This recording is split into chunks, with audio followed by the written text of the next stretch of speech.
9. అప్పుడు నీవు పిలువగా చెప్పండి, యేసయ్యా అని ఒకసారి గట్టిగా. ఎత్తట్లేదు. ఇంకోసారి. అబ్బా, అది ఆ రేంజ్లో చెప్పండి అందరు గట్టిగా. అనండి గట్టిగా. రాజన్నా అని బాగండి. నేను ఓ అన్నా మరలా కారేకి వెళ్ళిపోతాను. ఇప్పుడు అనండి. ఆ ప్రక్కన చూసక్క అన్న వరకు అర్థమైందా? ఆయన ఒక సన్యాసి, మనం ఒక సన్యాసం. సన్యాసి రుద్దుకుంటే రాలేదు బోడిదే, ఏముండదు అక్కడ. కొంచెం గట్టిగానండి. యేసయ్యా. ఇంకోసారి.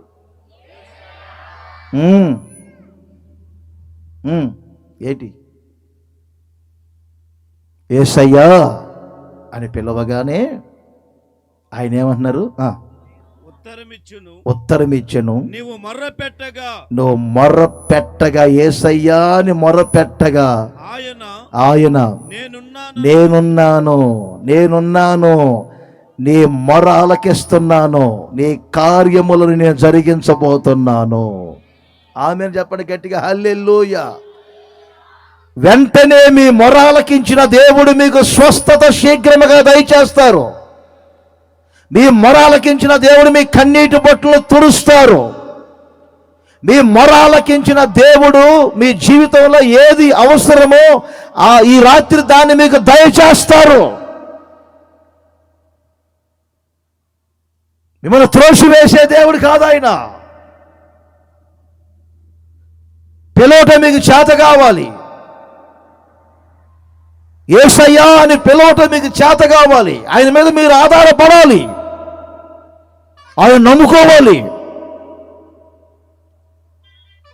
ఆయన త్వరగా మీకు ఉత్తరం ఇవ్వబోతున్న ఈ రాత్రి. చివరిలో మీకు ఒక చిన్న అవకాశం ఇస్తాం, కాసేపు ప్రార్థన చేసుకోమని.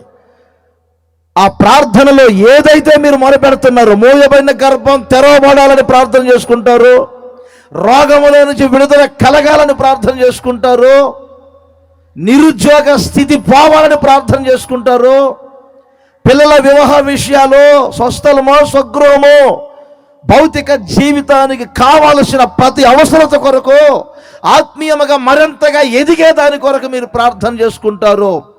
మీరు మొరపెట్టగానే త్వరగా నా దేవుడు మీకు ఉత్తరం ఇచ్చునుగాక, త్వరగా మీకు ఉత్తరం ఇచ్చునుగాక. త్వరగా ఈ రాత్రి మీ ప్రార్థన ఆయన సన్నిధికి చేరునుగాక. ఆయన మీకు ప్రతిఫలము దయచేయునుగాక. హల్లెలూయా. ఇంకొకసారి యెషయా ప్రవచన గ్రంథంలోనే చూడండి, 30వ అధ్యాయం 19వ వచనం.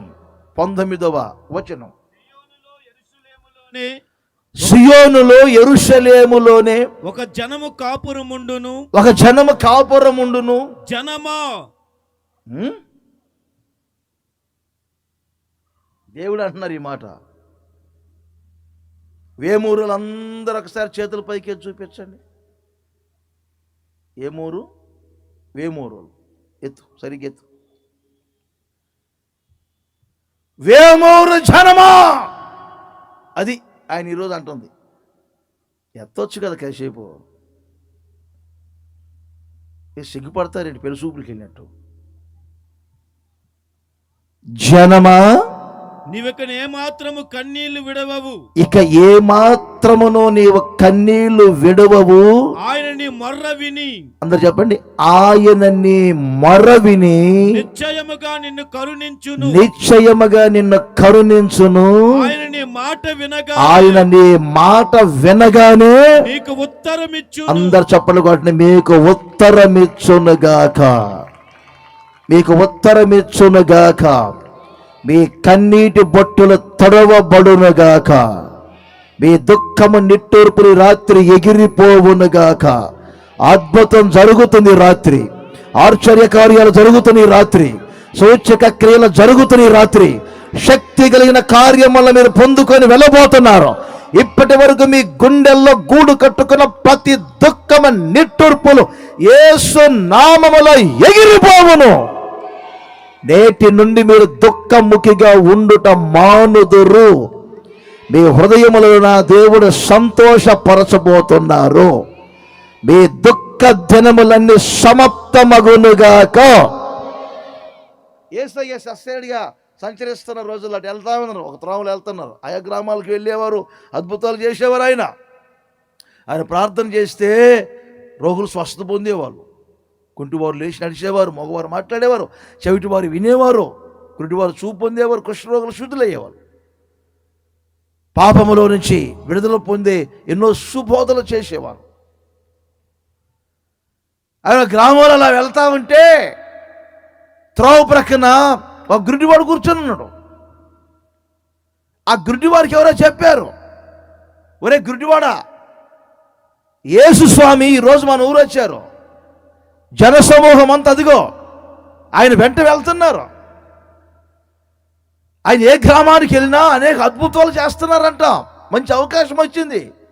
గుడ్డివాడా, అదిగో జనసమూహంలో యేసయ్య నిన్ను దాటి వెళ్తున్నాడు, నిన్ను దాటి వెళ్తాడు. ఒకసారి ఆయన నువ్వు పిలిచి ప్రార్థన చేయించుకో, నువ్వు బాగుపడతావు, నీ గుడ్డితనం తొలగిపోతాదని ఎవరో చెప్పారు. ఆ త్రోవ ప్రక్కన కూర్చున్న గుడ్డివాడు, దావీదు కుమారుడా, దావీదు కుమారుడా, దావీదు కుమారుడా అని పిలుస్తుంటే ప్రక్కనున్న వాళ్ళు అంటారు, ఏయ్ పని ఏమి లేదా నీకు, బోధకుని ఊరికి విసిగిస్తావు, ఎందుకు ఆయన డిస్టర్బ్ చేస్తావు, పోయినారు. పోయి ఆగండి రా బాబు, నీ బాధ మీకు, మా బాధ మాదు. మరలా అవకాశం రా. ఇది ఎక్కడుంటుంది మీకు? మత్తయి సువార్త 20 అధ్యాయాలు చివరి మాటలు ఉంటాయి, తర్వాత చదువుకున్న పర్లా మీరు, ఇప్పుడేం తిరపొద్దు. ఆయన అలా అందరు అంటున్నప్పటికీ ఇతడు దావీదు కుమారుడా నన్ను కరుణించయ్యా, నన్ను కరుణించయ్యా, నన్ను కరుణించయ్యా అంటే అక్కడ వాక్యం ఏమని చెప్తుంది తెలుసండి? యేసు నిలిచెను. ఆమెను చెప్పండి గట్టిగా, యేసు నిలిచెను. ఒకసారి గ్లాసు దించి ఏదో మాట్లాడుతూ ఉంటాం, ఈ లోపల ఏమండి ఒక ఆమె అన్నది, అర్థమైందా? మనం ఏం చేస్తాం? అంతట గ్లాసు లేపుదుము, అంత డోరు వేయుదుము. బయట పని చేసుకున్నారు, అమ్మా అనుకుంటూ వచ్చారు, అంతటి మీరేం చేస్తారు? లోపలికేసి తలుపులు వేయుదురు. అవునా? సరిహద్దుల్లోంచి పారిపోతాం. గుడ్డివాడు దావీదు కుమారుడా అని ఒక్కసారి పిలిస్తే దాటిపోకుండా యేసు నిలిచి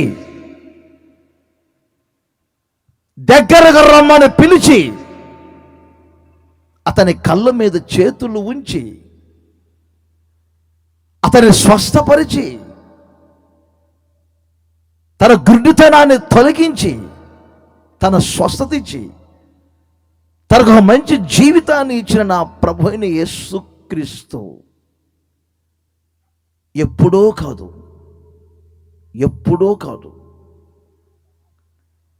ఈ రాత్రి త్వరగా నా దేవుడు మీకు ఉత్తరం ఇచ్చునుగాక. ఎప్పుడో జరిగేది అద్భుతం కాదు, వెంటే నా దేవుడు మీ జీవితంలో అద్భుత కార్యములు జరిగించబోతున్నారు. వెంటనే మీకు ఉత్తరం ఇవ్వబోతున్నారు, జవాబు వెంటనే వస్తుంది. ఆమెను చెప్పండి గట్టిగా. ఇంకోసారి 4 సంవత్సరాలు చెబుతుంది ఒక ఆమె. ఏదో ఆ సంస్థకి ఏదో ఇప్పుడు ఉండే సంస్థలు ఉంటాయి కదా, కొంతమంది వృద్ధాశ్రయాల సంస్థలు, విధవరాండ్ల సంస్థలని, తర్వాత అంగహీనంగా ఉన్నటువంటి వాళ్ళ సంస్థలు ఉంటాయి కదా. ఆ సంస్థల్లో ఒక ఆమె, అయ్యా ఈ మధ్య పండు రావట్లేదు అయ్యా, డబ్బులు రావట్లేదు గవర్నమెంట్ ద్వారా, ఫైల్ పంపించామయ్యా, ఫైల్ పంపించాం. 4 సంవత్సరాలు చెప్తుంది. ఏమని? కొంచెం ఫైలు కదిలిందంట అయ్యా. ఎక్కడి నుంచి? గేట్ దగ్గర వాచ్మెన్ దగ్గర నుండి ఆఫీసులోకి వెళ్ళిందంట. ఆఫీసులో నుంచి చెప్పరే పై అధికారి సూపరింటెండెంట్ దగ్గరికి వెళ్ళిందంట. సూపరింటెండెంట్ దగ్గర నుంచి ఇంకెవరి దగ్గరికి వెళ్ళిందంట. ఇంకొకరి దగ్గర నుంచి 4 సంవత్సరాల నుంచి టేబుల్ మీద కదులుతూనే ఉందంట. వచ్చేది ఎప్పుడు, అనుభవించేది ఎప్పుడు? ఇక ఆలోచించండి. మనుషులైతే అలా ఆలస్యం చేస్తారు. ఉదయం ఒక గొట్టం వేసుకోమ్మా, లీటర్ పాలు తాగు తల్లి. మళ్ళీ సాయంకాలం ఒక మాత్ర వేసుకోమ్మా. అన్నం తిని ఒక గొట్టం అమ్మ, తినకముందు ఒక గొట్టం అమ్మ. అమ్మ నిద్రపోయే ముందు ఒక గొట్టం అమ్మ, గొంతు వాసిపోయేటట్టు వేసుకోమ్మా. తగ్గిందనుకోబాకమ్మో అప్పుడప్పుడు మళ్ళీ టెస్టులకు రా అని చెప్తాడు. యేసయ్య అలా కాదు. త్వరగా మీకు ఉత్తరం ఇచ్చునుగాక. నమ్ముతున్నారా? అలా అయితే చేతుల పైకి ఎత్తి గట్టిగా లేలి అని చెప్పండి. త్వరగా ఉత్తరం ఇచ్చిన యేసు మీ జీవితం అద్భుతములు జరిగించబోతున్నారు. మీ కన్నీటి బొట్టులు తుడిచివేయబోతూ ఉన్నారు. ఏ విషయములైతే మీరు మొరపెడుతున్నారో ఆ కార్యములన్నీ నా దేవుడు జరిగించును. యెషయా ప్రవచన గ్రంథం 51వ అధ్యాయం 14వ వచనాన్ని కూడా చూద్దాం. 14వ వచనం. కృంగబడిన వాడు, బాగా వినండి, నేను చెప్పే మాటలు జాగ్రత్తగా వినండి. క్లుప్తంగా 4 విషయాలు చెప్పి ప్రార్థన చేస్తాను. కృంగబడిన వారు త్వరగా విడుదల పొందును. ఏం చేస్తారు? ఈ రాత్రి త్వరగా నా దేవుడు మీకు విడుదల కలగజేయునుగాక. ఎత్తట్లేదు చేతులు, ఎత్తట్లేదు మరలా. ఏదో డౌట్ కొడుతుంది నాకు. కృంగబడిన వారు త్వరగా విడుదల పొందును. త్వరగా మీకు విడుదల దొరుకును. ఎందుకు కృంగిపోవాలి? ఆమేన్ అంటారు. ఎందుకు కృంగిపోయారు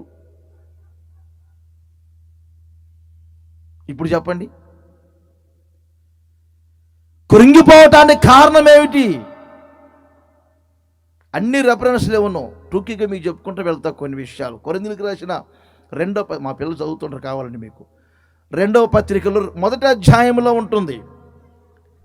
పౌలు గారు చెప్తారు, అత్యధికమైనటువంటి భారము వలన మేము కృంగిపోతిమి. చెప్పు, రెఫరెన్స్ కూడా చెప్పాలి. 8వ వచనం. అత్యధికమైనటువంటి భారము చేత మేము కృంగిపోతిమి. ఎందుకు కృంగిపోతున్నారు? ఆలోచన. ఎందుకు కృంగిపోతున్నారు మనిషి అంటే? అత్యధికమైన భారం.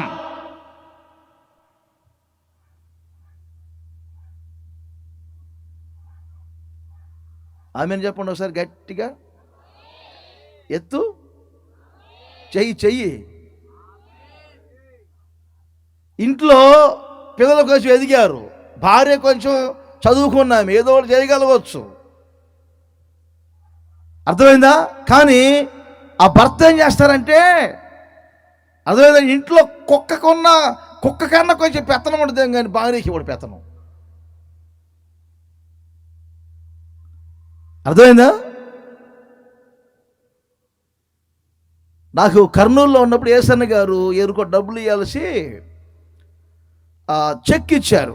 రాజు పొలాన్ని ఈ అడ్రస్ వాళ్ళకి రాసి ఇస్తే నేను అమౌంట్ రాశాను, వాళ్ళ అడ్రస్ రాసి వాళ్ళకి రాజు చెక్ అని చెప్పారు. సరే అని చెప్పి తీసుకున్నా, చెక్ తీసుకున్నా. అన్నారు, నువ్వు రాయగలిగితే ఇంగ్లీష్ రాయి లేకపోతే అక్కడ ఒక సిస్టర్ అక్క ఉన్నారు కదా, ఆ అక్కకి ఆమె ఇంగ్లీష్ బాగొచ్చు, రాసిద్ది, తప్పేమి లేదు, వచ్చు కాబట్టి అన్నారు. నేనే రాయాలనుకుంటే చెక్ చెల్లకపోతే రేపు నా రైటింగ్ ఒకవేళ కుదరకపోతే నాకు అన్న చెప్తారు, కొంచెం షేర్ చేసుకుంటే మంచిది అని. కుటుంబ వ్యవస్థలో కూడా అర్థమైందా, ఆ ఎదిగిన దాన్ని బట్టి, ఆ అవసరాన్ని బట్టి షేర్ చేసుకుంటే బాగుంటుంది. కొంతమందికి అవన్నీ ఉండదు. అడుక్కునేవాడు వచ్చాడంట. అత్తేం పైన ఉంది గదిలో, కోళ్ళేమో కింద ఊడ్చుకొని కూర్చుంది. ఆ అడుక్కునేవాడు వచ్చి అమ్మా అని అడిగాడు. కోళ్ళు అందంట ఏమి లేదు పో అన్నదంట. వాడు వెళ్తున్నాడు, గేటు దాటాడు. ఈ అత్త పైనుండి విని అమాంతుని కిందకు దిగి ఏయ్ ఇలా ఇలా అన్నది. ఆడొచ్చాడు. ఏమన్నది నా కోళ్ళ నీతో? ఏమి లేదు పో అన్నది అమ్మగారండి. ఏమి లేదు పో అంటానికి ఆమె ఎవరురా? ఆమె ఎవరు అంట ఇక్కడ ఏమి లేదు పో అంటానికి ఏమి ఎవరు? వాడేమనుకుంటున్నాడు? అత్త బంగారం వెండి ముత్యం రత్నం అనుకుంటా. కోళ్ళ ఏమి లేదు పోనది, ఇప్పుడు ఏమేం పెట్టిద్దో అనుకుంటూ ఆడు కూర్చోండు. ఉండి ఉండి ఉండి ఆమె ఏమన్నా తెలుసా? ఏమి లేదు పోనది.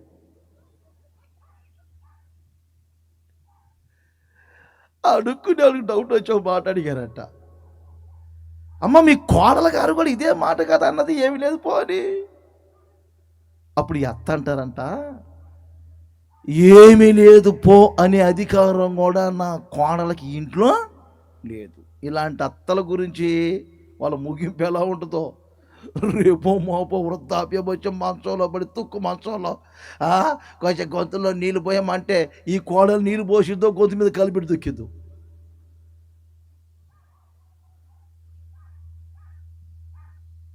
ఎందుకు కృంగిపోతున్నారంటే అత్యధికమైన భారం, అన్ని భారాలు మనసు మీద పడుతున్నాయి. మనసు ఒత్తిడి పడిపోయి కొన్నిసార్లు కొన్ని సభలకు వెళ్తాం మేము, అర్థమైందా? సభలు అన్నీ షేర్ చేసుకుంటూ ఉంటారు. ఉదాహరణ చెబుతాను మీకు, మీ కుటుంబ వ్యవస్థ గురించి మీకు తెలియాలని చెప్తున్నాను. షేర్ చేసుకుంటూ ఉంటారు. మీరు చేయండి, మీరు ఇలా చేయండి, మీరు ఇలా చేయండి, మీరు ఇలా చేయండి అని అందరికి ఎవరికి అప్పగిస్తే పట్ల వేసేవాళ్ళు పట్ల వేస్తారు, కుర్చీలు వేస్తారు, భోజనాలు పెడతారు, ప్రశాంతంగా కూర్చుంటారు. కొంతమందిని చూస్తుంటా సేవకుల్ని, మా విషయం చెప్తే మీకు అర్థమైంది మీరు ఎలా ఉంటున్నారు లేదు. పట్టలు వేసేది కూడా ఆయన చెబితే వేయాలి. కుర్చీ ఎక్కడో వేశాడు నన్ను, నాకే కుర్చీ ఎక్కడో వేసాడు. ఒరే ఆ కుర్చీ అక్కడ వేసారండి, నాకు కొద్దిగా ఇక్కడ తీసుకురండి అంటే వాడు పరిగెత్తుకుంటూ వెళ్తున్నాడు. ఎక్కడ పరిగెత్తున్నారు అంటే, మీ కుర్చీ ఇక్కడే ఏమన్నారు అన్న, మరలా అన్న పర్మిషన్ తీసుకొని వస్తానడు. ఏదో ఆయన పర్మిషన్ తీసుకొని మరలా కుర్చీ ఇక్కడ తీసుకురావాలని నాకు. నేను అన్నాను చాప ఉందలేరా, చాప మీద కూర్చుంటాను చెప్పి చాప మీద కూర్చున్నా. అందుకే సాయంకాలం మీటింగ్ అయిపోయేసరికి, రాత్రి మీటింగ్ అయిపోయేసరికి ప్రార్థన చేయన్న, ఏమైందిరా? కొంతమంది ప్రార్థన రాదు. ట్రాఫిక్ పోలీసులు చూడండి, ఉదయం కొంచెం హుషారుగా నిలబడతారు 4 రోడ్ల మధ్యలో, right right left right right right right right అనడం హుషారుగా. సాయంకాలానికి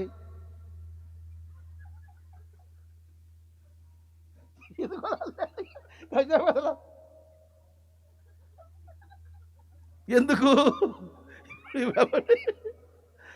అత్యధికమైన భారం, కృంగిపోవటానికి ఇది ఒక కారణం. చాలా ఉన్నాయి కారణాలు, కృంగిపోవటానికి చాలా కారణాలు ఉన్నాయి. సమూయేలు మొదటి గ్రంథం 17వ అధ్యాయం 32వ వచనాన్ని చూడండి. ఇక్కడ ఇశ్రాయేలందరూ మనస్సు కృంగిపోయింది. ఎందుకు కృంగిపోయింది? గొల్యాతు యొక్క గర్వపు మాటలను బట్టి ఇశ్రాయేలు మనస్సు కృంగిపోయింది. నా ప్రియమైన సహోదరులారా, ఈ రాత్రి దేని వల్ల మీరు కృంగిపోతున్నారు? అత్యధికమైన భారాలు మీద పెట్టుకున్నా. ఇంకో మాట కూడా రెఫరెన్స్ నోట్ చేసుకోండి, తర్వాత మరలా మీరు వాటిని దీన్ని వివరిస్తాను నేను. ఈ సమూయేలు మొదటి గ్రంథం 17:32 వివరిస్తాను.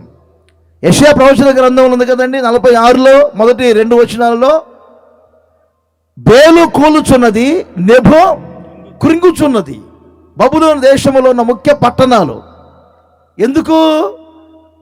వాటి ప్రతిమలు జంతువుల మీదను పశువుల మీదను మోయబడుచున్నవి. మీ మోతలు వాటి మోతలన్నీ సొమ్మసిల్లు పశువులకు భారముగా ఉన్నందున అవి కృంగుచు, చూసారా, అవి కృంగిపోతున్నాయి. కొన్ని ఏమైనా మోతలు మోయలేక, కుటుంబ భారాలు మోయలేక కృంగిపోతున్నారా? పిల్లల భారాలు ఎక్కువైపోయి ఒకవేళ కృంగిపోయారా? ప్రేమలో మోసపోయి ఒకవేళ కృంగిపోయారా?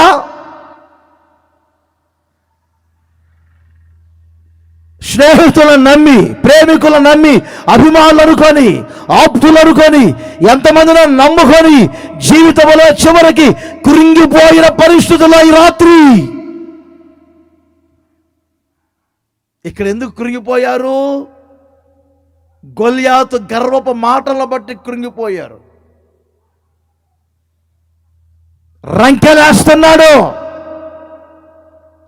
ఫిలిష్తీయులుగా మా వైపున మేము అందరం రాము, మీ వైపున మీరు రావద్దు, మాలో నేను ఒక్కరిని వస్తున్నాను, మీలో ఒక్కరు రండి చాలు, ఇద్దరం పోట్లాడుకుందాం, నేను గెలిస్తే మీరు మాకు లోబడండి, మీరు గెలిస్తే మేము మీకు లోబడతాం.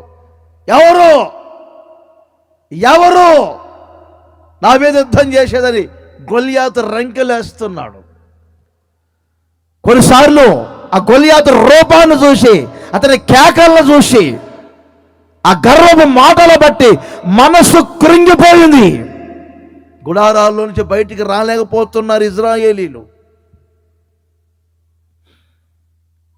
ఇజ్రాయేలుతో దేవుడు ముందే చెప్పారు, మోషే రోజుల్లో మీరు యుద్ధానికి వెళ్ళినప్పుడు వారి ముఖమును చూసి, వారి పై రూపాన్ని చూసి, వారి యుద్ధాయుధాలను చూసి మీరు భయపడవద్దు, జడియవద్దు, జంకవద్దు.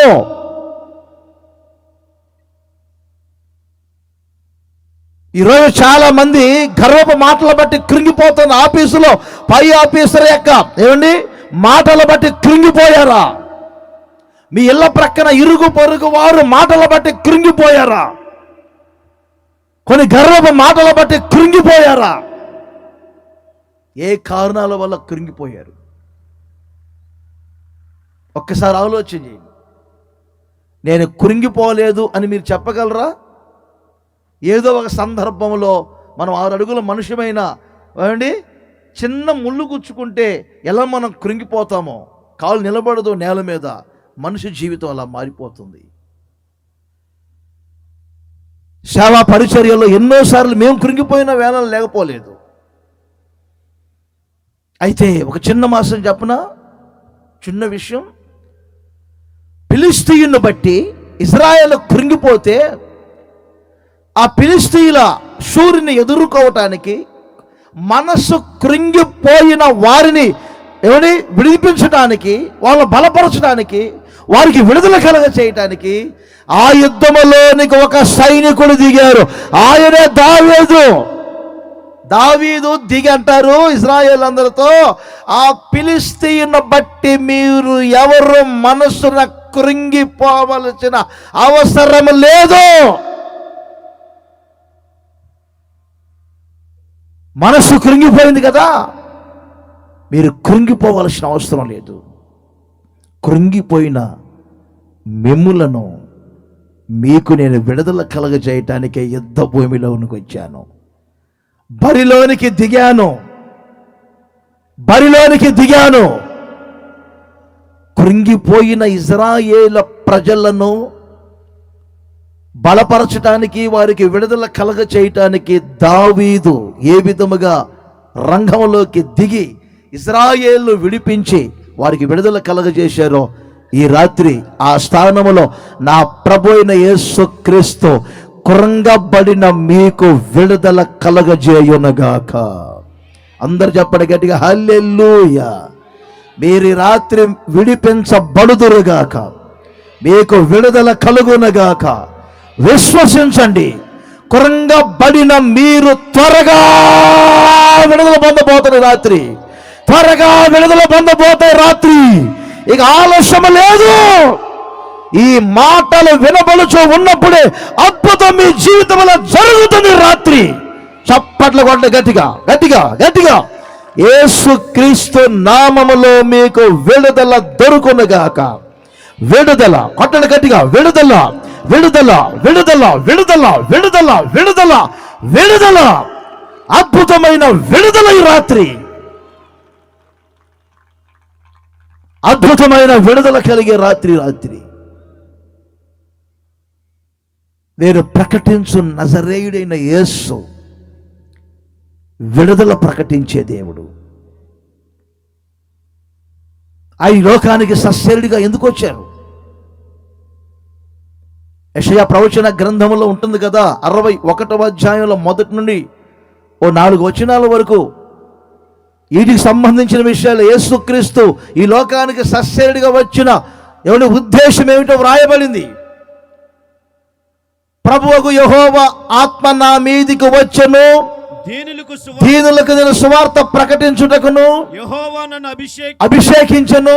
నలిగిన హృదయము గలవారిని, ఈ రాత్రి నలిగిన హృదయముల గలవారిని దృఢపరచుటకు, చెరలో ఉన్న వారికి విడుదల కలగజేయడానికి, ఈ రాత్రి బంధింపబడిన వారికి విముక్తిని ప్రకటించుటకును, యెహోవా యుతవత్సరమును మన దేవుని ప్రతిదండన దినమును ప్రకటించుటకు, దుఃఖాక్రాంతులకు ఓదార్పును కలగజేయడానికి, దుఃఖించు వారికి ఉల్లాస వస్త్రము ధరింపజేయడానికి, బూడిదకు ప్రతిగా భూదండనను కలగజేయడానికి, దుఃఖమునకు ప్రతిగా ఆనందమును కలగజేయడానికి, భారభరితమైన ఆత్మకు ప్రతిగా స్తుతి వస్త్రమును వారికిచ్చుటకు ఆయన నన్ను పంపి ఉన్నాడు. ఆమేన్ చెప్పండి గట్టిగా, అందరి చేతుల పైకి ఎత్తండి గట్టిగా.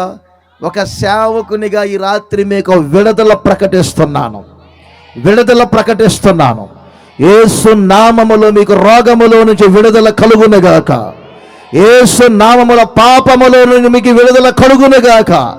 యేసు నామములో ఏ విషయములో మీరు కురింగిపోయారో, కురంగబడిన మీకు నా దేవుడు విడుదల ప్రకటించునుగాక. విడుదల విడుదల విడుదల విడుదల విడుదల విడుదల.